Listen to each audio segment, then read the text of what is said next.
ତାଙ୍କର ନିଜର କର୍ମୀମାନଙ୍କୁ 10-15 ହଜାର ପାସ୍ ବାଣ୍ଟି ଦେଲେ 600-700 ଭକ୍ତ ଆହତ ହେଲେ। ତା ଭିତରୁ କେତେ ମୃତ ହୋଇଛନ୍ତି ତାହା ପ୍ରକାଶ ହେଉନି। ଗତକାଲି ସମସ୍ତଙ୍କ ସାମ୍ନାରେ 3 ଜଣ ଶ୍ରଦ୍ଧାଳୁ ବା ଭକ୍ତ ମୃତ୍ୟୁବରଣ କଲେ। ଅନେକ ଆଇସିୟୁ ଭିତରେ ଅଛନ୍ତି। ସେମାନେ ବସିକି ମନ୍ କି ବାତ୍ ଶୁଣୁଛନ୍ତି। ଆପଣ ଦେଖନ୍ତୁ, ଏଇ ବର୍ଷ ଯେଉଁଭଳି ଭାବରେ ରଥଯାତ୍ରାରେ ବିଶୃଙ୍ଖଳା ହେଲା, ଅତୀତରେ କେବେ ବି ହେଇନଥିଲା। ଏଇଥର କ'ଣ ହେଇଛି? ନନ୍ଦିଘୋଷ ରଥ ଗଡ଼ିଲେ ନାହିଁ।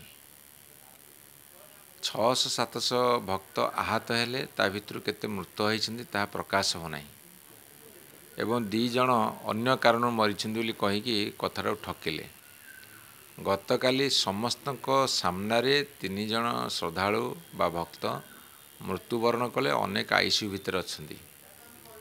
ମୁଁ ବୁଝିପାରୁନି ଏ ସରକାରର କ'ଣ ହେଇଛି, କାହିଁକି ଏମାନେ ଶିଖିବାକୁ ଚାହୁଁନାହାନ୍ତି। ଯଦି ଏମାନେ ଶିଖିବାକୁ ଚାହୁଁଥାନ୍ତେ ତାହେଲେ ବହୁତ କଥା ଭଲ ହୁଅନ୍ତା। କିନ୍ତୁ ବୟାନବାଜିରେ ରହୁଛି। ଆଙ୍କର ସବୁ ସାମନ୍ତବାଦୀ ଚିନ୍ତାଧାରା, ସେଇ ଚିନ୍ତାଧାରାରୁ ସେମାନେ ବାହାରକୁ ଆସିପାରୁନାହାନ୍ତି। ତାଙ୍କର ନିଜର କର୍ମୀମାନଙ୍କୁ 10-15 ହଜାର ପାସ୍ ବାଣ୍ଟି ଦେଲେ। ଏବଂ ଆଜି ଯେଉଁଠି ସାରା ମନ୍ତ୍ରିମଣ୍ଡଳ ଯାଇକି ରହିବା କଥା ପୁରୀରେ, ସେମାନେ ବସିକି ମନ୍ କି ବାତ୍ ଶୁଣୁଛନ୍ତି। ପ୍ରଧାନମନ୍ତ୍ରୀଙ୍କ ମନ୍ କି ବାତ୍ ଶୁଣୁଛନ୍ତି। ଯେତେବେଳେ ବିପଦ ପଡ଼ିଛି, ଯେତେବେଳେ ରଥଯାତ୍ରା ହେଉଛି, ତୁମେ କେଉଁଠି ରହିବା ଦରକାର? ଯାଇକି ରହିବା କଥା ପୁରୀରେ। ଏ ଯେଉଁ ଅଘଟଣ ଘଟୁଛି ତାକୁ ବନ୍ଦ କରିବା ଦରକାର।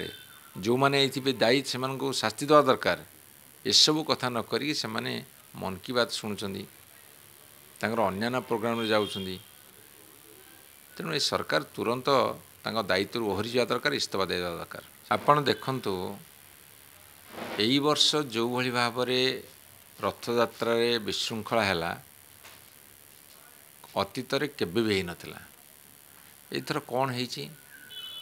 ନନ୍ଦିଘୋଷ ରଥ ଗଡ଼ିଲେ ନାହିଁ। 600-700 ଭକ୍ତ ଆହତ ହେଲେ। ତା ଭିତରୁ କେତେ ମୃତ ହୋଇଛନ୍ତି ତାହା ପ୍ରକାଶ ହେଉନାହିଁ। ଏବଂ 2 ଜଣ ଅନ୍ୟ କାରଣରୁ ମରିଛନ୍ତି ବୋଲି କହିକି କଥାଟାକୁ ଠକିଲେ। ଗତକାଲି ସମସ୍ତଙ୍କ ସାମ୍ନାରେ 3 ଜଣ ଶ୍ରଦ୍ଧାଳୁ ବା ଭକ୍ତ ମୃତ୍ୟୁବରଣ କଲେ। ଅନେକ ଆଇସିୟୁ ଭିତରେ ଅଛନ୍ତି। ମୁଁ ବୁଝିପାରୁନି ଏ ସରକାରର କ'ଣ ହେଇଛି, କାହିଁକି ଏମାନେ ଶିଖିବାକୁ ଚାହୁଁନାହାନ୍ତି। ଯଦି ଏମାନେ ଶିଖିବାକୁ ଚାହୁଁଥାନ୍ତେ ତାହେଲେ ବହୁତ କଥା ଭଲ ହୁଅନ୍ତା। କିନ୍ତୁ ବୟାନବାଜିରେ ରହୁଛି। ଆଙ୍କର ସବୁ ସାମନ୍ତବାଦୀ ଚିନ୍ତାଧାରା, ସେଇ ଚିନ୍ତାଧାରାରୁ ସେମାନେ ବାହାରକୁ ଆସିପାରୁନାହାନ୍ତି। ତାଙ୍କର ନିଜର କର୍ମୀମାନଙ୍କୁ 10-15 ହଜାର ପାସ୍ ବାଣ୍ଟି ଦେଲେ। ଏବଂ ଆଜି ଯେଉଁଠି ସାରା ମନ୍ତ୍ରିମଣ୍ଡଳ ଯାଇକି ରହିବା କଥା ପୁରୀରେ, ସେମାନେ ବସିକି ମନ୍ କି ବାତ୍ ଶୁଣୁଛନ୍ତି। ପ୍ରଧାନମନ୍ତ୍ରୀଙ୍କ ମନ୍ କି ବାତ୍ ଶୁଣୁଛନ୍ତି। ଯେତେବେଳେ ବିପଦ ପଡ଼ିଛି, ଯେତେବେଳେ ରଥଯାତ୍ରା ହେଉଛି, ତୁମେ କେଉଁଠି ରହିବା ଦରକାର? ଯାଇକି ରହିବା କଥା ପୁରୀରେ। ଏ ଯେଉଁ ଅଘଟଣ ଘଟୁଛି ତାକୁ ବନ୍ଦ କରିବା ଦରକାର। ଯେଉଁମାନେ ଏଇଥିପାଇଁ ଦାୟୀ ସେମାନଙ୍କୁ ଶାସ୍ତି ଦେବା ଦରକାର।